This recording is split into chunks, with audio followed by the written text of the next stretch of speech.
जय हिंद दोस्तों। कल हम लोग मैथ्स का एमपी क्वेश्चन का पार्ट 1 किए थे। आज मैथ्स का एमपी क्वेश्चन का पार्ट 1 है, पार्ट 2 है। पार्ट 1 में क्या किए थे, ऑल जितने 6 मार्क्स के लॉन्ग क्वेश्चन थे, 5 मार्क्स 4 मार्क्स पूरे कवर किए थे। एक क्वेश्चन 4 मार्क्स कराया गया था जो नहीं बता पाया था, उसको आज लिख दिया हूँ। और आज जितने क्वेश्चन है 3 मार्क्स के 2 मार्क्स के पूरे कवर करेंगे।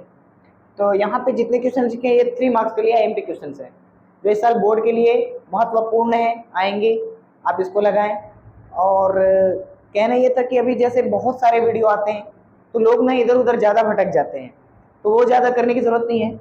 ये सफिशिएंट है आपके लिए, बहुत ज़्यादा ऑब्जर्वेशन के साथ इसको निकाला गया है। और बहुत ऐसा है कि सूत्रों से पता चला है कि ऐसे क्वेश्चंस आएंगे, ये क्वेश्चंस हैं और बहुत ज़्यादा एमपी है। तो इसका ऐसा है, जो पहला क्वेश्चन था, find the equation of a line whose gradient is 7/3 and which passes through the point 6,0। ये 4 मार्क्स का क्वेश्चन है जो कल नहीं बता पाया था, छूट गया था गलती से। तो यह इसका हिंदी में है कि एक सरल रेखा का समीकरण ज्ञात करिए जिसका प्रवणता या ढाल 7/3 है और वह 6,0 से बिंदु से पास करता है, तो इसका समीकरण ज्ञात करें। दूसरा क्वेश्चन है, फॉर्म अ क्वाड्रेटिक इक्वेशन। द्विघात समीकरण बनाना होता है, उसमें क्या होता है, मूल देकर रखते हैं जिसको बोलते हैं रूट्स। रूट्स गिवन होता है, अपने को क्वाड्रेटिक इक्वेशन फॉर्म करना होता है। रूट्स गिवन है 2 + √7, 2 - √7। इसको आप जितने अच्छे से कर सकते हैं करिए, बार बार करिए क्वेश्चंस को। ये 3 मार्क्स का क्वेश्चन है। दूसरा है, surface area of sphere is 154 square centimetre. Find the diameter of the sphere. यहाँ बोला है कि किसी एक गोले का क्षेत्रफल 154 सेंटीमीटर स्क्वायर है, तो आपको इसका व्यास ज्ञात करना है। इसी का जस्ट अपोजिट है, या तो ये हो सकता है इसका जस्ट अपोजिट कि भैया डायमीटर गिवन रहेगा, सरफेस एरिया निकाल दो, या फिर सरफेस एरिया गिवन रहेगा, डायमीटर निकाल दो। दोनों क्वेश्चन एक दूसरे के जस्ट अपोजिट है, दोनों एमपी है, या तो ये हो सकता है या तो ये हो सकता है। 3 मार्क्स का क्वेश्चन है, इन दोनों को अच्छे से प्रैक्टिस में रखिए, दोनों सिमिलर है। आपको एक करिएगा, दोनों ये दूसरा अपने आप होगा। दूसरा क्वेश्चन स्टेटमेंट वाइज वाला, यहाँ क्वेश्चन यहाँ ना बच्चे बहुत फंसते हैं और ये नहीं बन पाता है। इसको जितना हो सकता है प्रैक्टिस करके रखिए। बोला है, prove that 8 is a factor of 2n + 3 का होल स्क्वायर माइनस 2n - 3 का whole square where n is a natural number.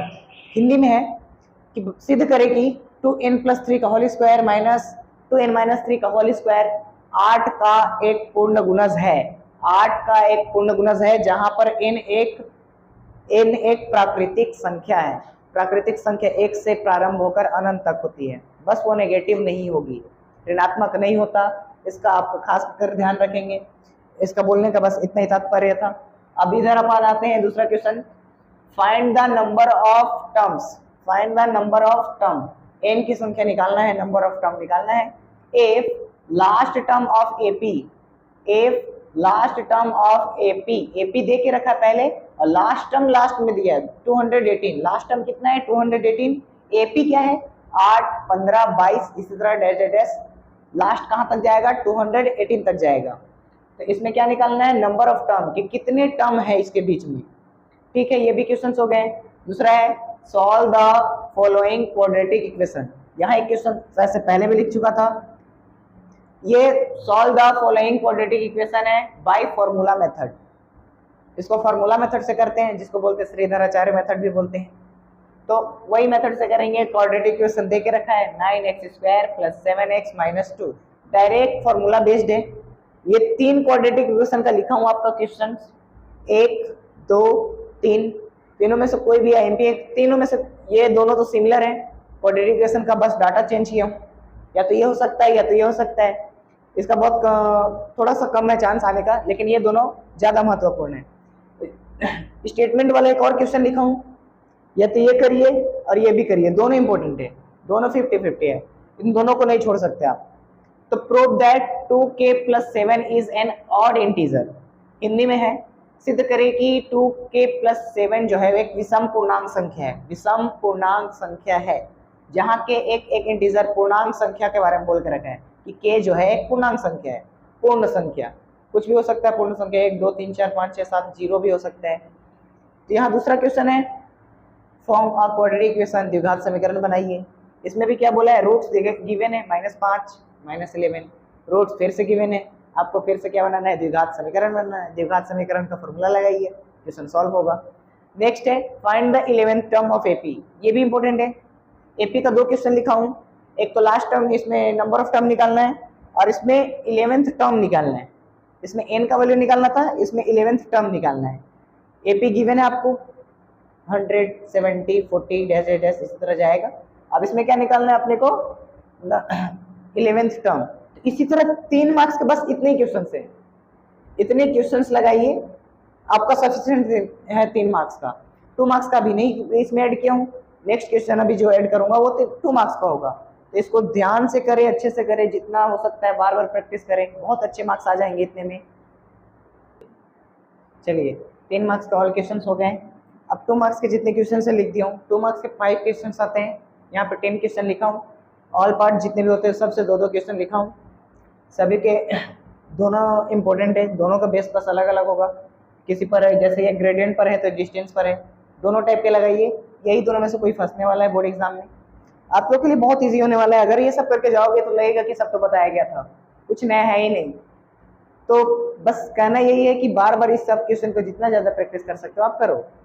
जैसे दिया है कि find the gradient of the line which passes through the point, बोल रहे हैं कि कोई एक सरल रेखा है जो बिंदु 0, 0 और 2, 3 से पास करता है, तो इसका प्रवणता क्या होगा, ग्रेडियंट, ढाल, ग्रेडियंट निकालना है। जो फॉर्मूला लगाते हैं y = x2 - m = y2 - y1 / x2 - x1।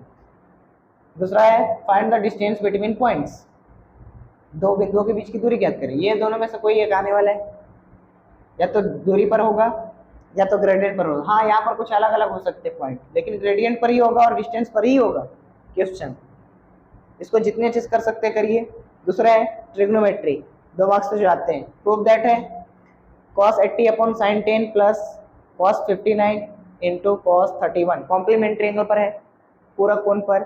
पूरक कोण को आप जितने से करिए, बस चेंज करना होता है, यहाँ कटेगा 1, यहाँ कटेगा 1, 1 1 2 हो गया। प्रूफ दैट, सिंपल होता है, 2 मार्क्स का क्वेश्चन है। अब इसी तरह ये है sin 64 cos 26 plus cos 64 sin 26, इसका आंसर 1 आना है, क्योंकि cos साइन में चेंज हो जाएगा तो साइन से साइन में गुना करेंगे sin स्क्वायर, cos यहाँ साइन cos में चेंज हो जाएगा तो cos से cos में करेंगे cos square, sin square theta cos square theta = 1, answer 1 आना है। नेक्स्ट क्वेश्चन है find the median of the following data, माध्यिका निकालना है।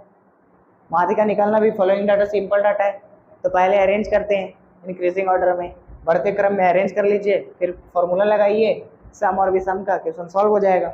दूसरा है अर्थमेटिक मीन, यहाँ 2 क्वेश्चन ट्रिग्नोमेट्रिक है, या तो ऐसे ये होगा या ये होगा। यहाँ मीडियन और अर्थमेटिक मीन के क्वेश्चन है, या तो मीडियन होना है या मीन होना है 100%, इससे बाहर नहीं होना है। डाटा हो सकता है ये डिजिट चेंज करे, लेकिन कॉन्सेप्ट क्या होगा, मीडियन पर ही होगा और मीन पर ही होगा। ये डिजिट चेंज कर सकता है, उसका 100% मतलब ये नहीं है कि डिजिट यही होना है। तो यहाँ मीन का लगाएंगे फॉर्मूला, अर्थमेटिक मीन निकालना है, माध्य निकालना है। माध्य आप लोग निकाल सकते हैं, माध्य का सिंपल सा फॉर्मूला होता है। दूसरा है find the 4th proportional, ratio और प्रोपोर्शनल से क्वेश्चन है जो 2 मार्क्स के हैं। Find the 4th proportional 8, 4, 16। दूसरा है find the 3rd proportional of 6 and 12, या तो इसका 4th का हो सकता है या 3rd का हो सकता है। 4th प्रोपोर्शनल पूछ सकता है या 3rd प्रोपोर्शनल पूछ सकता है, इन दोनों का अच्छे से क्वेश्चन लगा के रखेंगे।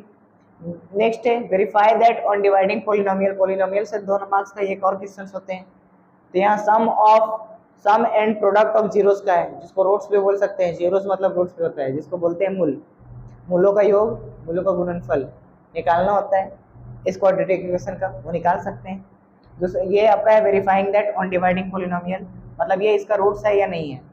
आप डिवाइड करके भी पता कर सकते हो, या एक्स का वैल्यू निकाल के इसमें पुट करके भी पता कर सकते हो, 2 तरीका है। तो ये कुल मिला के 2 मार्क्स के 10 क्वेश्चन हैं। अभी देख ले, 2 मार्क्स के 10 क्वेश्चन, 3 मार्क्स के भी अप्रोक्सीमेट यही थे, 7-8 क्वेश्चन, 4 मार्क्स के ज़्यादा नहीं थे, वो भी 5-6-7 थे। तो कुल ओवरऑल मिला के अगर देखा जाए तो 15 से 20 क्वेश्चन होते हैं। 20 क्वेश्चन, इन 20 क्वेश्चन का अच्छे से लगा कर रखें। आप बोर्ड में जाइएगा, कुछ नए क्वेश्चन नहीं दिखेंगे। और बस यही बोल रहा हूँ बार बार कि आप इधर उधर के क्वेश्चन पे ना पढ़ें, इतना क्वेश्चन सटीकता के साथ दिया गया है, बहुत ज़्यादा इसको खोज कर करके, है ना, बोला था ना कि सूत्रों से पता लगा है कि ऐसा आने वाला है, तो ये सूत्रों से पता करके ही ऐसा किया गया है। अगर आपको क्वेश्चन पसंद आए और अच्छा लगे तो चैनल को लाइक करें और सब्सक्राइब करें। Thank you.